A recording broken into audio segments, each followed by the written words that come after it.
reason I moved to Florida, um, or the reason when I moved to Florida, that I left my corporate office in Minnesota. We've had a satellite office down here in Florida for almost 20 years. And I left Minnesota during the George Floyd riots and came down here. The reason I didn't bring my company with me is that Minnesota is the only state in America that regulates what is a federally non-regulated industry. And so we are held to a much higher standard. Most of companies, including all of those, would never do business in Minnesota. They would have to be licensed, bonded, and background checked every year. But I want people to understand that what these people are doing is flat out white collar crime. So let's walk me through. You talked a little bit about it, but I think this is some people who may think that they were involved in this with some of the companies. They should really listen to this question, and that is, how does, I'm going to call it the scam, because it is a scam. How does it actually work? How are investors being misled? Where's the real money being made at their expense? Right. So the overall answer to your question is it's complicated. So I'm going to try and boil it down the best way I can. So you call, let's say I have $250,000 in my IRA. And I call and I get qualified. They qualify you, right? They make it sound prestigious. I'm going to qualify you. And you, Yeah. So they have this air of prestige. We're the premier gold company and so on, which you know and I know that it just doesn't exist, right? You get levels of service at different businesses as you would any other business.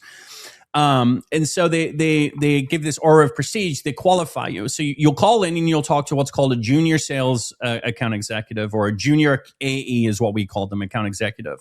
They would pre-qualify you and they'd be working directly under a senior account executive who is like the good salesman. The junior's learning from the senior. So you have this dynamic. Now the junior will earn part of the commission that the senior earns if they're able to sell you these exclusive premium coins. So you call and you probably want gold American Eagles or gold Canadian Maple Leafs, Krugerrands, whatever it may be. You would just want common bullion that you've heard Andy or whoever talk about, and you're just looking to invest. So they'll go through the entire sales process, Andy, that you're probably familiar with, right? They'll get the funding through the custodian. They'll make sure that the funds are with the custodian and so on. And then what they'll do is they'll tell the person, hey, we'll sell you your gold Eagles, this is our price. And they go, okay. So then the customer will then initiate the transaction with the custodian to send the funding to Augusta. And then what will happen is they will get a call from the salesman and say, hey, I want to tell you about this other coin that I think is better for you in your portfolio. I think this coin is going to be a lot better for you. It performs better over time, and so on and so on and so on. And then they start hyping up this coin, and then the customer might be a little skeptical. And this is where the car dealership method comes in, that I was talking about earlier, where they will wear you down over time. They will talk to you for hours and hours and hours. And in one instance, what I witnessed was absolutely crazy in hindsight.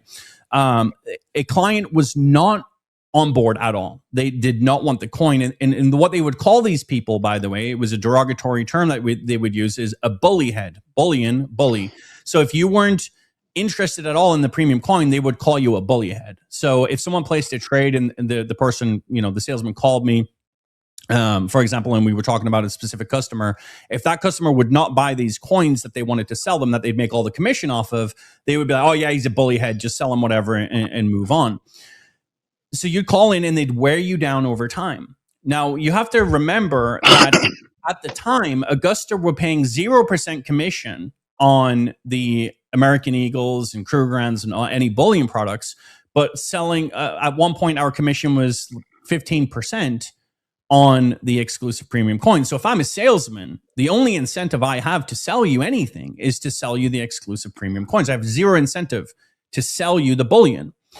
And in fact, this became such a contentious problem because when they couldn't flip, what they would call flip someone, right? It's like a bait and switch. You couldn't flip them into the premium coins. The salesman would be pissed. They'd go to Isaac and they'd say, hey, this is $500,000. I worked on this client for 3 days and I just couldn't get him to flip, blah, blah, blah. So we actually ended up at one point starting to pay like a percent or a 1.5% on bullion.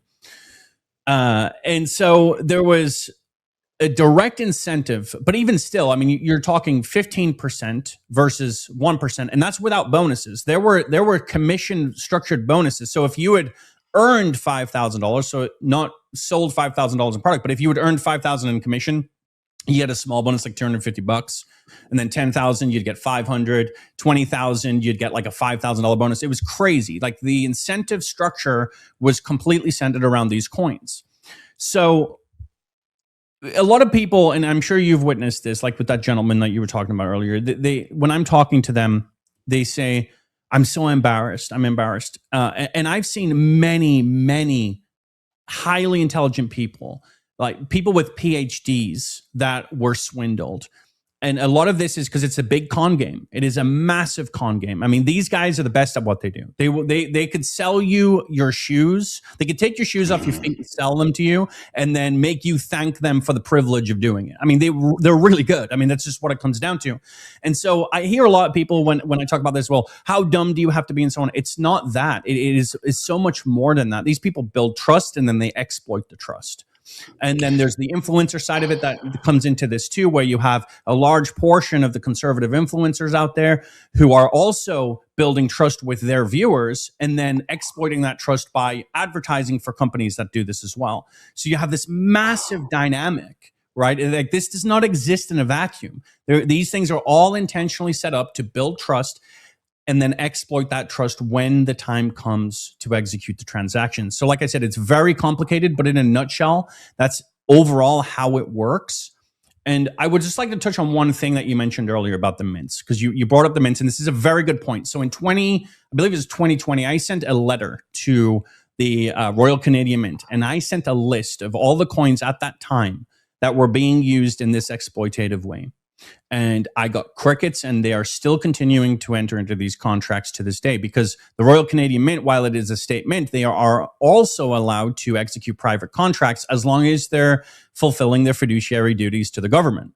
So the way that works, if you don't mind, is I want to have an exclusive coin. So then I call a distributor. There's a specific distributor that everyone likes to use. And they call the distributor and they say, hey, I want to get a coin. And you prepay a certain amount of the premium. So if I want 250,000 coins, we paid $750,000 up front to get that premium coin. So we paid the premium up front to the distributor, who then obviously passed along the mint's portion to the mint. And then the way that the Royal Canadian Mint do it is they cannot mint any coins that cannot be distributed in Canada. So what they do is they mint the coins, and they mint like a small batch for Canada, like maybe 5,000 coins that they sell on their website or whatever and make available to the public in Canada. But then what they do with the United States market is they say, hey, you, Augusta Precious Metals, have the exclusive distribution rights to this coin in the United States. So no one else can enter into the primary market for that coin. Only Augusta can sell, for example, the Silver Canadian half-ounce bald eagle, which is one of the first coin that I had helped broker for them with the distributor. And now you might say, well, why would they do a Silver Canadian Eagle? Well, they do a Silver Canadian Eagle because people who want to call and buy a Silver American Eagle, it's a very easy sell to say, oh, we have the Silver Canadian Eagle. It's a much nicer coin. It looks a lot nicer, whatever it may be. And so then Augusta, having that primary market and the sole ability to sell that coin in the US market, has control over two things: supply and demand. And as you know, Andy, the two major things in any economy are supply and demand. That's what controls pricing. So if I control the supply and I limit mintage to 250,000 coins, for example, and then I'm talking to my clients on the phone and I'm telling them, hey, we're only minting 250,000 of these, and this is also part of the reason why these coins are so expensive, then the client, understanding those two basic economic principles, will go, oh, okay, yeah, this makes sense. And they call them exclusive, premium, they hype them up, all that kind of stuff as well along the way. And so then they use the fractional denomination, that, as you also touched on, which is to further confuse folks, because it's really hard for folks to do quick math on the phone when you're working in half-ounce denominations or quarter ounce or 1.5 ounce. They do those too, 1.25 ounce, right? So they use these fractional denominations to further confuse folks when they're talking about the price on the phone. And in fact, it's actually pretty complicated because, as you know, when you're doing these analysis for folks who have been scammed, the first thing that I do, and I actually developed a calculator on my website to do this for folks at dalewhitaker.com, just a short plug. But if you go to dalewhitaker.com, there's a calculator on there that you can use to see if you've been swindled. And what that calculator does is it basically converts everything to 1 ounce denominations so that we have a linear playing field. So we can say, okay, if you had bought 1 ounce bullion coins at the same time, assuming a 10% premium, which is somewhat high sometimes, but just assume a 10% premium, this is how many more ounces you could have purchased had you not have purchased these other coins. So we do this conversion to get everything on a level playing field. And it's amazing how much value is lost just in that.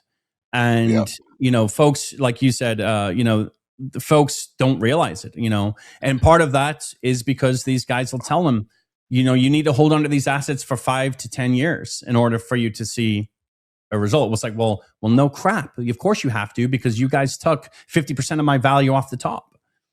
Yeah, and one of the things I'd like to mention, just pull on a couple strings. You talk about, they call them premium coins. So we have a very robust relationship with the Royal Canadian Mint, and we have storage facilities in Toronto and Vancouver and Montreal for the last 15 years. And I've been to the RCM, and we have many RCM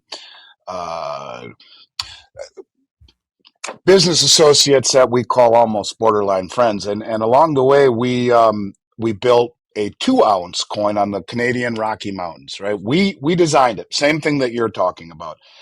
And we sell them for less than the silver maple leaf. We don't call it a premier coin just because we control it and control the spot. Actually, the supply and the demand.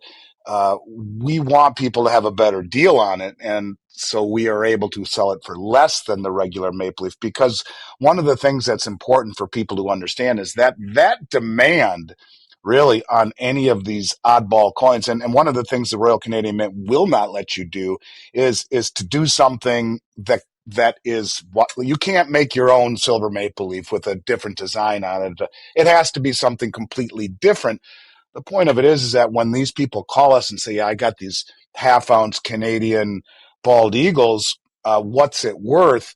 It's never going to be worth for any other dealer in the United States more than 99% of melt value, because there is no demand for that stuff anywhere. They create an artificial synthetic demand.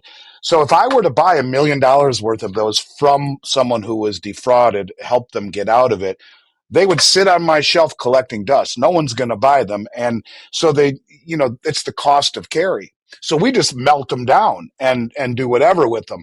Point of it is, they are not premier at all, and in fact are anything but that. I'm glad that you explained that. That's a big deal. People should understand that.